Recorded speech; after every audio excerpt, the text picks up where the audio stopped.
Hello everyone, welcome back to my YouTube channel Reema science point. आज मैं आपको bio का नया चैप्टर स्टार्ट कर रही हूँ जिसका नाम है सेल। तो बच्चों, सबसे पहले हमें पता होना चाहिए कि सेल क्या होती है। सेल वो नहीं जो हम रिमोट में डालते हैं, ठीक है। सेल क्या, जिससे कोई लिविंग ऑर्गेनिज्म मिलके बना होता है। तो only living organism are made up of cell. इसीलिए हम सेल को क्या कहते हैं, फंडामेंटल या बेसिक यूनिट ऑफ लाइफ। क्योंकि जितने भी लिविंग ऑर्गेनिज्म हैं वो सभी किससे मिलके बने होते हैं, सेल से मिलकर बने होते हैं। सेल, बहुत सारी सेल मिलके हमारी क्या बनाती हैं, टिश्यू बनाती हैं। यानी कि हम टिश्यू को कह सकते हैं कि आ ग्रुप ऑफ सेल क्या कहलाता है, हमारा टिश्यू कहलाता है। अब बहुत सारी सेल ने मिलके क्या बनाया, टिश्यू बनाया। टिश्यू से हमारा क्या बनता है, ऑर्गन बनता है। जैसे कि लंग्स बना, किडनी बनी।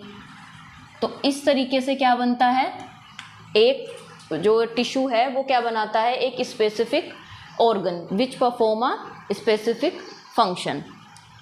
अब ये ऑर्गन, एक पर्टिकुलर स्पेसिफिक ऑर्गन क्या बनाता है, हमारा ऑर्गन सिस्टम। जैसे कि अगर हम लंग्स की बात करें तो इस तरीके से हमारा ये लंग्स की स्ट्रक्चर होती है। और ये मैं केवल आपको समझाने के लिए बता रही हूँ। और यहाँ पे आपका क्या होता है, ये हमारा ट्रैकिया होता है, ये हमारा पेयर ऑफ लंग्स होते हैं। और यहाँ पे ये इस तरीके से ब्रांच निकली रहती है जिसको हम क्या कहते हैं, ब्रांचियो कहते हैं। और यहाँ पे हमारे एक बैलून लाइक स्ट्रक्चर होती हैं जिसको हम कहते हैं एल्वियोलाई। तो इसमें क्या होता है, ये हमारा पूरा क्या बन गया, एक ऑर्गन सिस्टम बन गया जिसको हम कहते हैं रेस्पिरेटरी सिस्टम, इसी तरीके से जो किडनी है वो हमारा क्या बनाती है, एक पूरा एक्सक्रीटरी सिस्टम बनाती है। तो सेल ने क्या बनाया, टिश्यू। बहुत सारी सेल मिली और उन्होंने क्या बना दिया, टिश्यू बना दिया। इसलिए अब ग्रुप ऑफ सेल कहलाता है टिश्यू। अब इन टिश्यू से क्या बना, स्पेसिफिक ऑर्गन बने। जैसे कि कुछ टिश्यू ने क्या बनाया, लंग्स बनाया, कुछ ने किडनी बनाई, कुछ ने हार्ट बनाया। इस तरीके से स्पेसिफिक टिश्यू ने क्या बनाया, स्पेसिफिक ऑर्गन बनाया। अब उस ऑर्गन ने क्या बनाया, ऑर्गन सिस्टम बनाया। जैसे कि मैंने आपको यहाँ पे बताया कि लंग्स ने क्या बनाया, एक लंग्स में क्या हुआ, ट्रैकिया हुआ, ब्रोंची हुआ, एलोविलाई हुए। तो ये सब क्या इन्होंने कंबाइंड होके क्या बनाया, रेस्पिरेटरी सिस्टम बनाया। अब आपका क्या होगा, जब एक ऑर्गन, स्पेसिफिक ऑर्गन बन गया, बहुत सारे ऑर्गन सिस्टम बन गए, उसके बाद हमारा क्या बनता है, पूरा एक ऑर्गेनिज्म बनता है, लिविंग ऑर्गेनिज्म। तो कहने का मीन्स ये है कि जो बेसिक यूनिट है वो होती है सेल, किसी भी लिविंग ऑर्गेनिज्म की। अगर सेल नहीं है तो किसी भी लिविंग ऑर्गेनिज्म का सरवाइव होना या फॉर्मेशन होना पॉसिबल नहीं होता। तो ये हो गया सेल। बाकी सबको पता ही है कि सेल की जो डिस्कवरी की थी वो ल्यूवेनहॉक साइंटिस्ट थे, उन्होंने की थी। क्लियर? और इतना आपको समझ में आया कि सेल क्या होती है। अब हम चलते हैं कि आपका सेल में भी टू टाइप्स के लिविंग ऑर्गेनिज्म हमको देखने को मिलते हैं। एक तो हमारा होता है यूनिसेलुलर ऑर्गेनिज्म। नाम से ही आपको क्लियर हो रहा है, यूनि मतलब क्या होता है, वन, और सेल मतलब होता है सेल, यानी कि जो एक सेल से मिलके बने हैं, made up of one cell. जैसे कि आपका एग्जाम्पल हो गया, जितने भी हमारे बैक्टीरिया होते हैं ये सब क्या है, यूनिसेलुलर है। जितने भी हमारे प्रोटोजोन होते हैं, यानी कि अमीबा हो गया, पैरामीशियम हो गया, ये सब हमारे क्या होते हैं, यूनिसेलुलर ऑर्गेनिज्म होते हैं। अगर हम दूसरे टाइप की ऑर्गेनिज्म की बात करें तो वो होते हैं हमारे मल्टीसेलुलर ऑर्गेनिज्म। तो मल्टीसेलुलर ऑर्गेनिज्म जैसे कि आपको नाम से क्लियर हो रहा है, multi means many of cell, यानी कि जो बहुत सारी सेल से मिलके बने होते हैं उनको मल्टीसेलुलर ऑर्गेनिज्म कहते हैं। तो मेड अप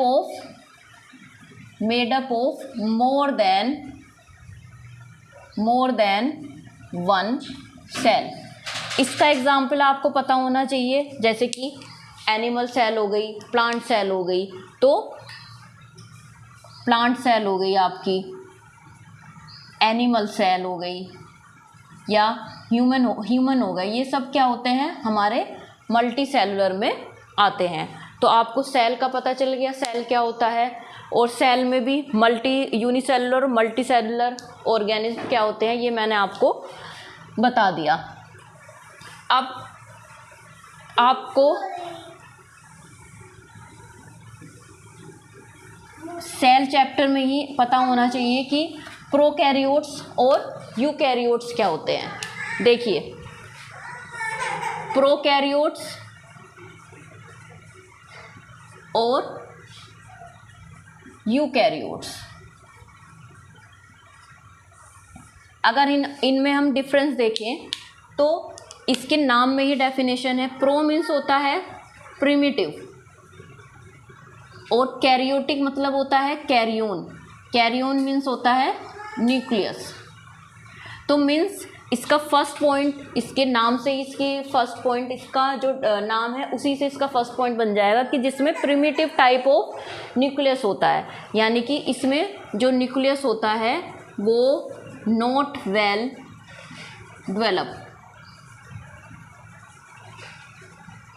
दूसरा, प्रोकैरियोट्स में क्या होते हैं कि इसमें जो क्रोमोसोम होता है, क्रोमोसोम हमारा क्या होता है, जेनेटिक मटेरियल होता है। इसी चैप्टर में मैं आपको हर एक ऑर्गन के बारे में डिटेल में बताऊंगी, क्रोमोसोम क्या होते हैं, माइटोकॉन्ड्रिया क्या होता है, ठीक है। लेकिन उससे पहले हमें पता होना चाहिए कि प्रोकैरियोट्स और यूकैरियोट्स क्या होते हैं। तो क्रोमोसोम ऐसे समझिए आप, ये जेनेटिक मटेरियल हैं जो कि न्यूक्लियस के अंदर प्रेजेंट होते हैं। तो इसमें जो क्रोमोसोम होते हैं वो कैसे होते हैं, स्कैटर्ड रहते हैं, यानी कि फैले रहते हैं, स्कैटर्ड इन साइटोप्लाज्म। और इसमें आपके जो सेल बाउंड सेल ऑर्गन्स होते हैं वो कैसे होते हैं, एब्सेंट होते हैं। और इसमें केवल 70S राइबोसोम ही प्रेजेंट होता है। क्लियर। अब हम बात करते हैं यूकैरियोट्स की। तो यूकैरियोट्स में देखिए, यू मतलब होता है वेल डेवलप, और कैरियोट्स मतलब होता है कैरियोन मीन्स न्यूक्लियस। तो इसमें जो न्यूक्लियस होता है वो कैसा होता है, वेल डेवलप न्यूक्लियस होता है। तो इसमें होता है हमारा well develop nucleus are present. Second, इसमें जो क्रोमोसोम होता है वो आर प्रेजेंट होता है, या हम कह सकते हैं कि बाउंड होता है। क्रोमोसोम आर या प्रेजेंट